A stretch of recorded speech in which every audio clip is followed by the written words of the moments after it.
We can hear them. They should change it, close the door.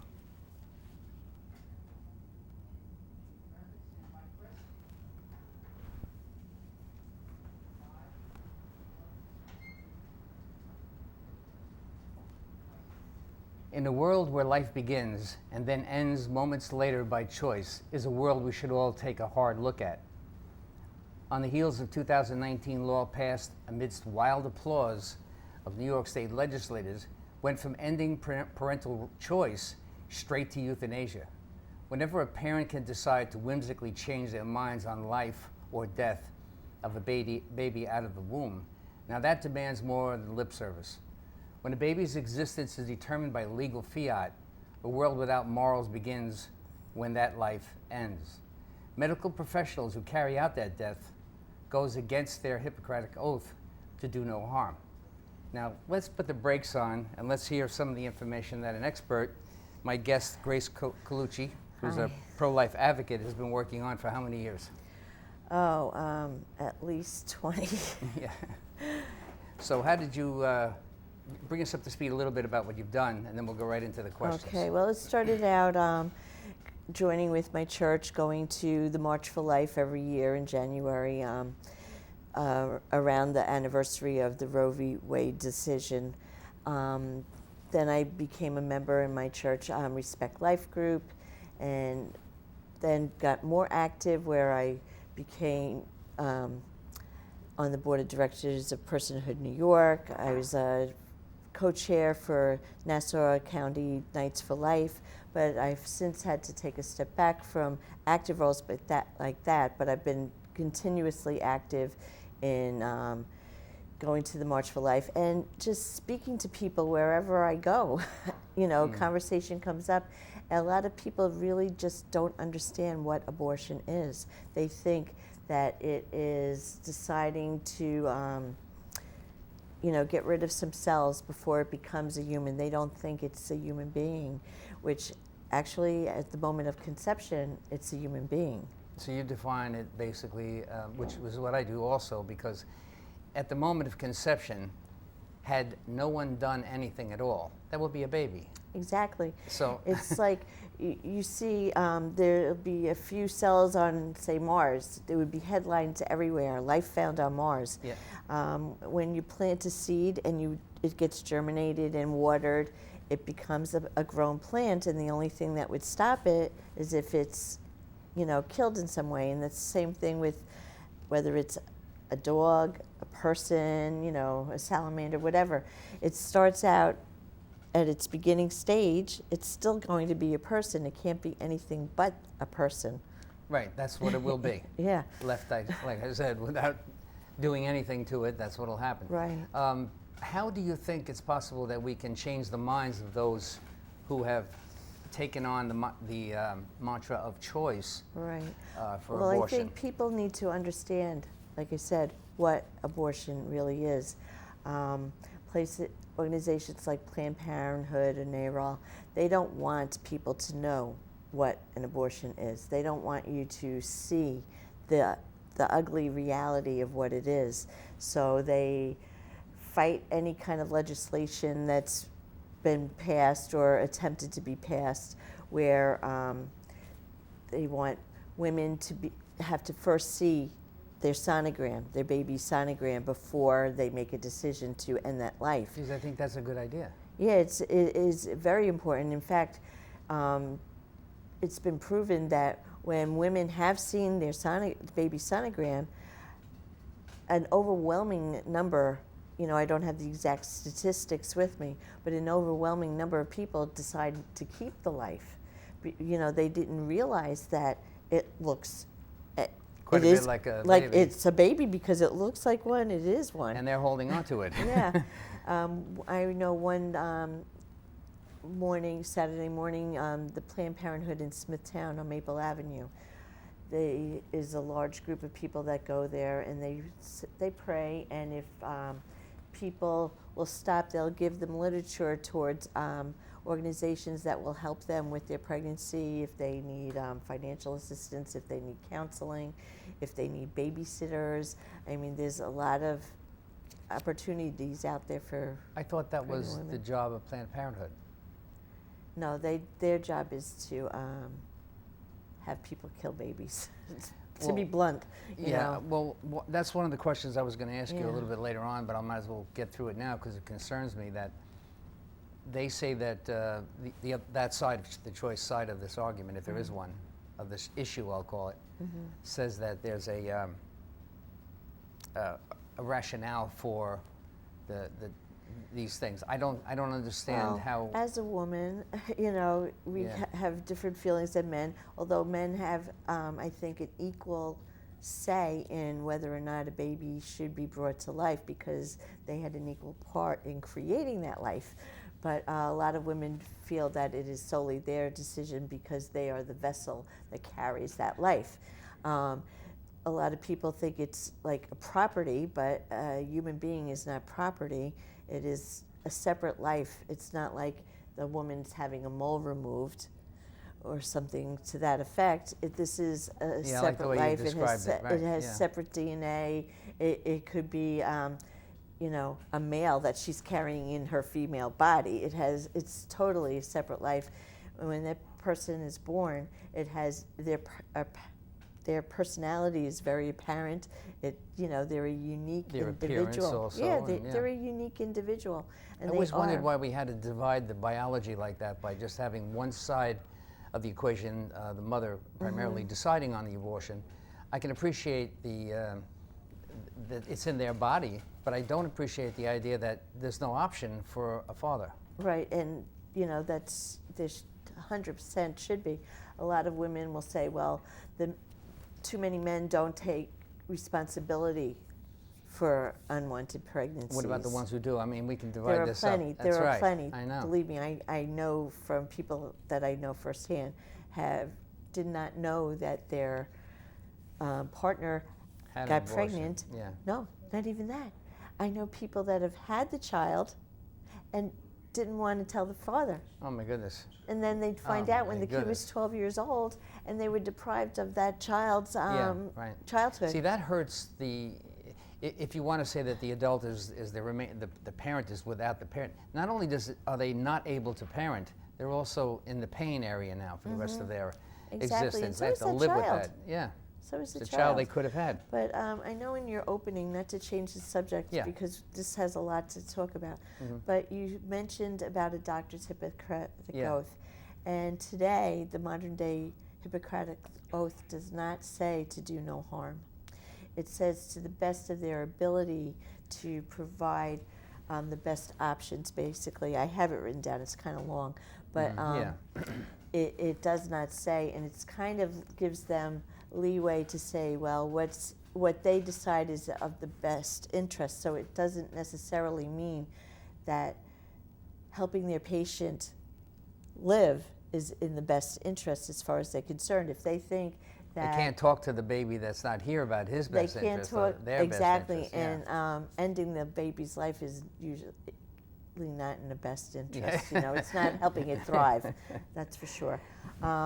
As far as an adult or a child that's has been born, it doesn't Yeah. even give them safeguards to their life or what their wish is. If the doctor thinks that it's more judicious, if you're older, say, and they discover you have a cancer, they may say you're better off at your age to go and just, where do you like to vacation? Why don't you Yeah. go and enjoy yourself in your life Right.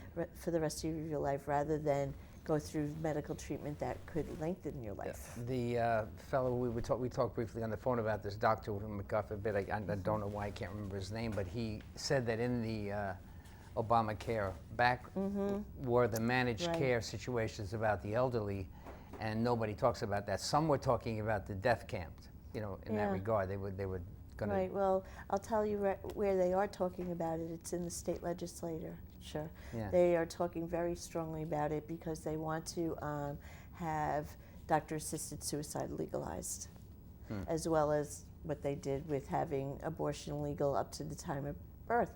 Now, they say that it's supposed to be only in extreme cases or whatever, but that's what abortion, when Roe v. Wade was passed, was supposed to be too. Only in extreme cases to protect the life of the mother, but they have left the law so vague that it can consider mental health. Let me step in here in that regard, because I was one of those people who picketed for, I don't know if you remember, we talked about this before, but I was on board the abortion issue early on before Roe v. Wade. I was picketing with holding up the doctors getting arrested and the mothers dying on tables with operations that were poorly performed, et cetera, et cetera, et cetera. They still die on the table. Yeah, that's true. But I mean, I flipped on it. I'm not the same way any longer. But in that initial, we should all know, and the audience should know, that the initial was 8 weeks. The probable limit was 8 weeks at the initial phase. And it was made legal because of health and safety reasons and for the medical profession not to suffer any more jail time over it. Now, where is it now? You can have an abortion all the way up until the third trimester or even at birth. And at 8 weeks, a heartbeat is detected. In fact, unfortunately today in Mississippi, judges overturned their heartbeat bill, where an abortion would be banned if a heartbeat could be detected. So they said, well, abortions can be performed at 15 weeks. If a heartbeat's detected at 8 weeks, then that makes it unconstitutional. So they said that because an abortion is constitutional at 15 weeks and a heartbeat is detected, to ban an abortion at 8 weeks is unconstitutional. I think they should have ruled the opposite way and said that because the heartbeat is detected at 8 weeks, the 15-week abortion should be banned. But what's the future in our state as well as in other states regarding? Is it still going to be a state-by-state law? Well, it is a state-by-state law, even though Roe v. Wade is national law. States can and should be able to, because I am a strong advocate of state rights, should be able to make their own laws. Whereas I think through education and a lot of open discussion, I think that more and more states will be going to ban abortions in, whatever form, whether it be through a heartbeat bill, whatever. I've heard about that, yeah. Yeah, I think Mississippi, this is just new. It was breaking news as of 4:30 this afternoon that the heartbeat bill was overturned. I think that they will appeal because they were, right in that. Yeah. I mean, they know a baby can feel pain. They know its heart's beating. They're saying it's not viable. That's their I want to get into a little bit of the blood and guts of the reality of that. If an aborted fetus is being used tooling for medical professional work, and I heard a few stories recently. I'm concerned about where we're going with this. Do we have to harvest? Well, apparently Planned Parenthood has been, and they kept it secret. A lot of things you mentioned, Planned Parenthood says they provide all these services for women. Well, we meant to talk about that before. I'm sorry. What they do is the sonogram, and other services that they perform. What they neglect to say to the public is that those services they only provide while performing the abortion. The reason why they have the sonogram is so the doctor can locate the baby's head, and whether it's a late turn and they're severing the spinal cord, so they can preserve the body parts, the organs, so they can be harvested, and medical research, they can be sold for medical research. Which it's hard for me to hear the parent is blood not, and guts of this. The parent is not informed of this. Yeah. They're not saying, given any kind of release, yes, please use the baby's organs or whatever for medical research. That is not part of the deal. But does it seem like a little disingenuous to say that you want the choice of having that abortion to begin with, but then you have no choice of it after it's out of your body? Right. Well, the whole term choice is a misconception anyway, because most women that have an abortion that they're using their choice really feel that they have no choice, that they have no options in their life. They feel they can't afford it, or whatever their reasoning is for it. The bottom line is they say, I have had no choice. Yeah. So it's kind of ironic that that's the big term that they use. Yeah. But there are women that feel that their careers are being held back or whatever. I know plenty of women who have chosen to have their babies, have gone to school, pursued a career, all while pregnant. You know, and they were single at the same time. So, you know, it's it's a tough one for in some cases. You know, they'll always bring up the opposition on this issue. Always brings up that it might be necessary for them to do because of either when it's in the same family. I can't think of the word all of a sudden. It's the life of the mother? Or No, incest. Oh, okay. Incest or rape, yes. Incest or rape, I'm sorry. Couldn't put the two of them together. Okay, well, first of all, and I am a victim of rape. And fortunately for me, it was not something where a life was conceived. As in most cases of rape, there is, because of stress and other reasons, a pregnancy is not the result of a rape. Right. But there is a very small percentage that does. I have met women that are the result of rapes, where their mothers either had unsuccessful abortions or chose to carry the babies. But I heard the percentages were relatively low. Like, extremely low. Like, it's like under 5% or something? Oh, yeah, like that? it's like 2%. Okay, so when they present, that's a disingenuous argument, I feel. It should be stricken right at that moment in time. If it's only 1% or 2%. It is, and for example, I know one woman, she was conceived in rape. Her mother tried to have her aborted and backed out several times because when she went to the clinics, they were in not clean or sanitary condition. There was different reasons. She ended up having the baby, gave her up for adoption. The woman now travels all over the world trying to educate people on what it's like to be the one. It's like 1 out of 100 pregnancies, you know, as a result of a rape, or even less than that. Save the one. It's like a talking point 1%. for the political things you hear going on today. Everybody's got a talking point that supposedly defeats the argument that just preceded the talking point. Right. Honestly, I don't see this walking well, the walk it's not here. when you've met, especially when you've met someone who is the product of a rape, and they're an attorney and they have a whole family. You know, this one particular woman, she's adopted children and she's given birth to children. So she has really exemplified how rape should not be an exception to life, you know. Let's talk a little bit about that terrific rally. Now, unfortunately for this program, we're not going to be able to have the little video that we missed the opportunity for. We couldn't link up. But approximately 225,000 people, and I saw the video. It was amazing. Yeah, the Students for Life put out a time lapse of the March for Life this year, which was a spectacular event, more so this year than any other year because President Trump actually came to the rally and spoke to the marchers, which was something that has never been done before. Last year he had spoken from the Rose Garden over televised to the rally, and Vice President Trump spoke in person at the rally, but this was the first year that the U.S. President has spoken at the March for Life, which was very encouraging.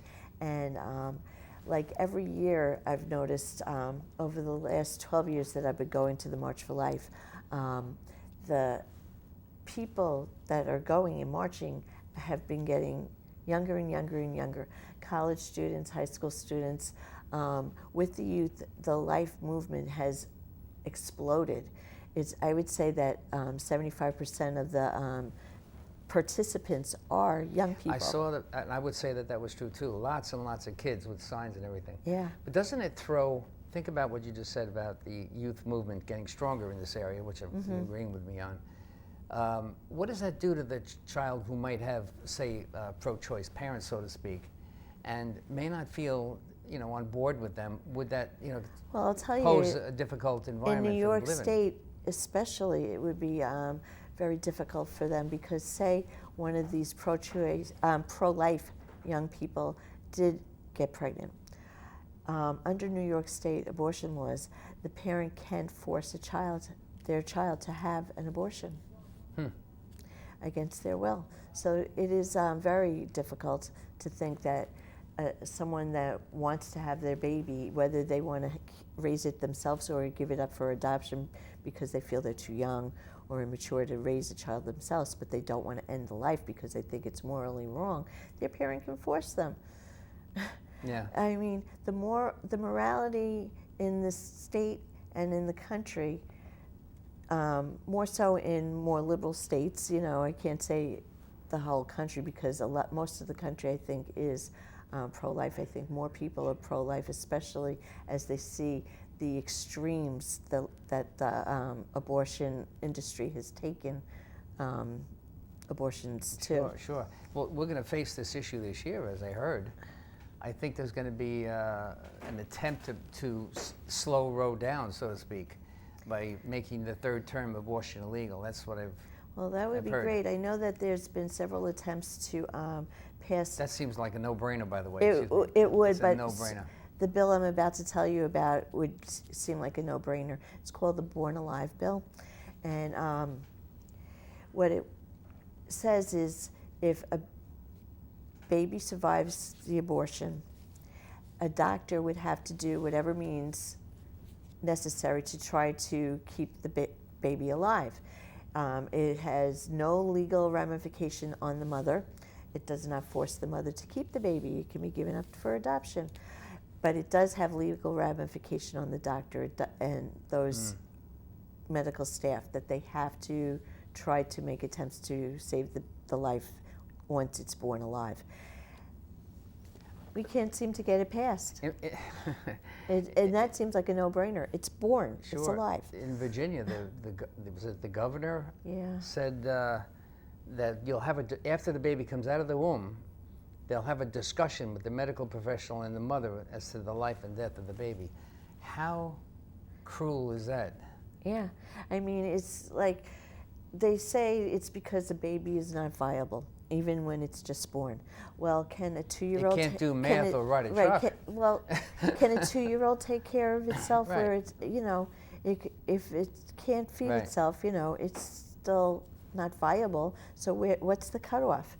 What's the moral decision there? That's how I felt about the cutoff between it was 8 weeks, in the beginning. I was for the bill at that time, and it just kept on morphing forward. They've given a lot of people a lot of ways to justify it, and the science wasn't good back then.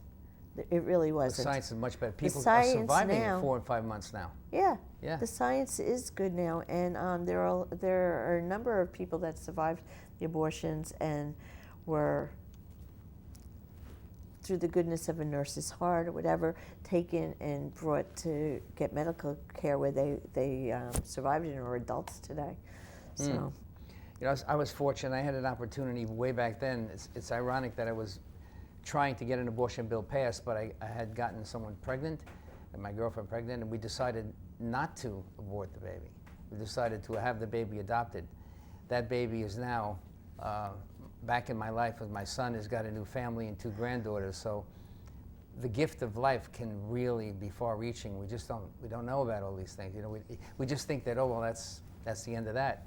But that gift of life, that adoptive parents took care of that kid in a way that he came looking for me when his parents died, and now I see him all the time. It's a wonderful experience. That is wonderful, and I can understand how some parents would not welcome a child that they gave up for adoption, especially if this child was the product of a rape. It could have been awkward.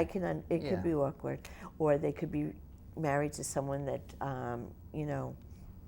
didn't know. It could cause problems in the marriage. I can understand them not wanting to welcome an adopted child back in their life, but when in your case, that's a beautiful Oh, story. it's a fabulous story. Yeah. Two granddaughters. I'm a grandfather now. But You know? I know adopted people that their birth parents did not want to meet them, and they understood. They understood. They were just grateful to them for allowing them Sure. to have their life. Would you give us any final comment here in our last minute? Well, I think that people need to talk to everyone about what life really is, and try to put themselves in the understanding that they don't understand. Most people don't understand when you talk to them. They think that it's just a clump of cells, that it's not a human being yet. Yeah. And they really need to have their eyes open to what it is. And once I've found that so many people, when they understand what life is, they have a totally different outlook on it, and I've been told they can never go back again to thinking that way. I know I can. I mean, it was just an amazing situation for me, and I'm just absolutely thrilled that it happened. Thank you very much, Grace Galucci, for your effort here as an advocate for pro-life. You've been watching FIT TV, the program that brings you behind the scenes of our divorce culture. At FIT, you know you cannot get this information anywhere else, and we'll bring it to your TV every single week. There is always an opportunity for somebody with an opposing view, but we don't hear from anybody that much because everybody seems to be on board with us. My name is Chris DiMaggio, and thank you very much for watching FIT TV, and we'll see you again next week. Thank you. Stay put.